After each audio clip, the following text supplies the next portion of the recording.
The sound came first. A sound that was not a scream.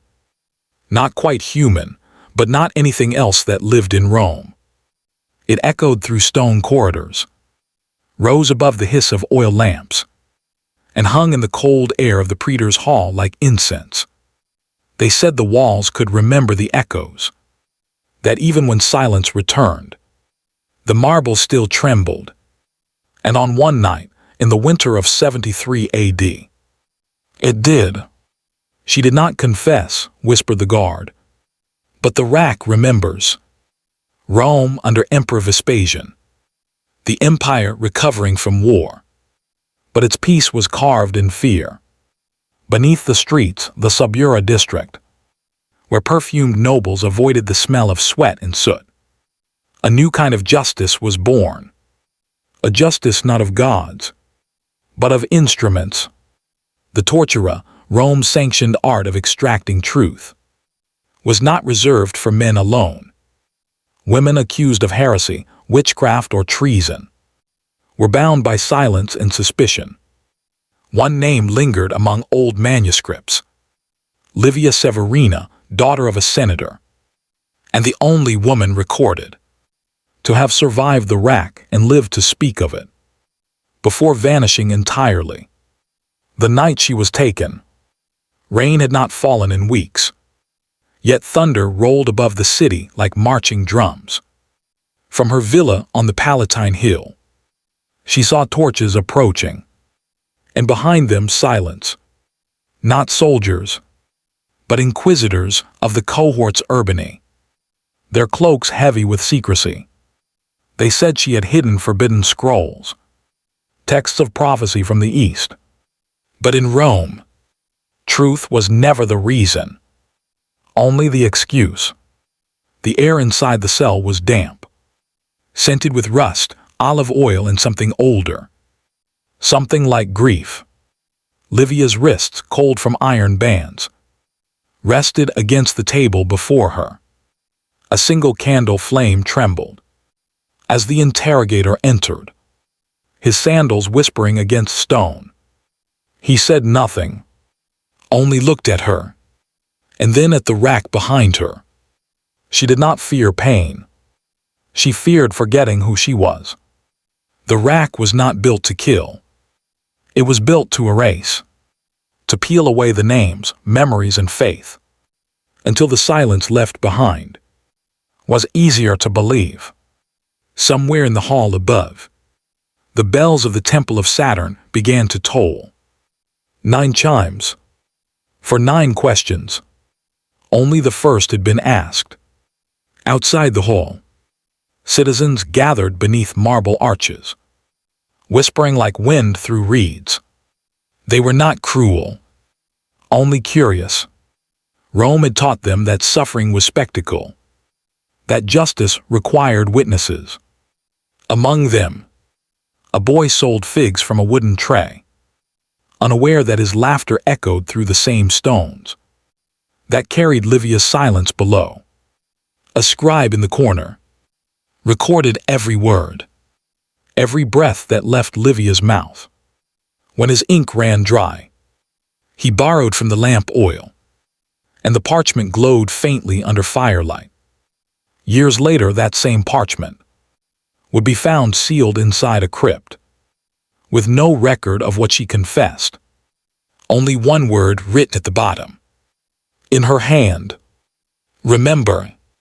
The rack creaked, but not by her captor's hands. A tremor passed through the stone, a shudder that made the lamps flicker. The guard turned, startled. From the walls, water began to drip, slow, rhythmic, like a pulse returning to a dead heart.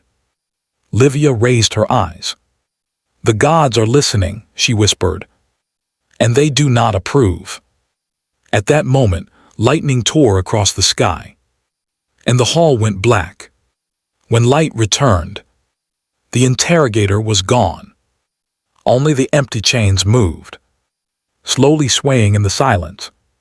Historians say there was an earthquake that night. Others whisper of sabotage, a servant who cut the torches and freed her. But among the monks of later centuries, a different legend endured. They spoke of the spiritus doloris, a Roman ghost of pain, said to awaken whenever injustice touched the innocent, and that its first cry was heard beneath the rack of Livia Severina. Years later, a freed slave named Marcus claimed to have seen Livia walking the gardens of Tivoli, her wrists still marked but her eyes at peace. He asked her what she had seen that night. She only said, "There are truths no empire can torture out of you." Then she turned away, her white robe brushing the dust like a whisper of forgiveness. As Rome rebuilt its temples, children laughed in the markets, and senators toasted victory with imported wine. Above ground joy, below the silent hall of the rack remained untouched. Candles melted to ghosts of wax. Only the faint scent of olive smoke lingered, and a single chain still swinging. I tell this story as one who has walked those ruins. Beneath the Forum there are corridors that even modern Rome pretends not to remember. Once I found a wall carved with a single Latin phrase, "Non voce est memoria," not by voice but by memory. And I swear, when I touched the stone, it was warm. Livia was not perfect. She doubted. She cursed the gods who abandoned her, and begged them to make her silence mean something. But perhaps imperfection is what makes memory stronger. The cracks are where the truth breathes through. In Rome, pain was performance. Confession was theater. But for Livia, silence was rebellion. While men sought glory in words, she found power in refusal. Her pain became her protest, and her memory Rome's unspoken shame. The hall still smells of cedar oil and rust. Traces of iron clamps remain pressed into the marble. Visitors say if you whisper a name there, the air grows colder, as if someone still listens. Local priests mark the place with salt, but even they avoid the 9th hour, when the bells echo, as they did the night she vanished. Centuries later, when the Forum was excavated, archaeologists uncovered a chamber beneath the stones. Inside, a wooden frame turned to ash, and beside it, a single ivory bracelet engraved with the name Livia. Under the bracelet, a small bronze key.